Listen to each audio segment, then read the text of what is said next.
Liçeni i Shkodrës, më i madhi nga dishullin e Ballkanit, llogaritet si një nga liçejt më të vjetër në botë dhe njihet në lagëshsi me emrin Palus Labeatis.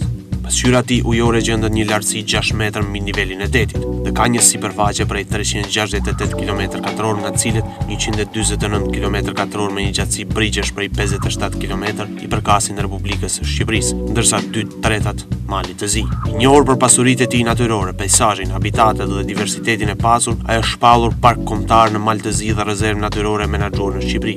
Larmia e madhe e faunës dhe florës së këtij liçeni, si dhe numri i lartë i specieve migratore, kanë bërë të mundur që liçeni i Shkodrës të listohet në zonat e rëndësishme ndërkombëtare duke marrë edhe statusin zonë Ramsar. Kjo pasuri e përbashkët ujore shquhet për resurset e pasura me vlera ekonomike, natyrore dhe shkencore. Fauna e liçenit është shumë llojshme dhe e pasur me 45 lloje peshqish dhe 270 lloje shpendësh.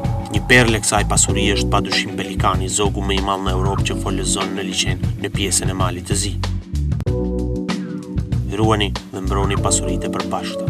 Ato u trashëguan dhe duhet t'u lënë breza.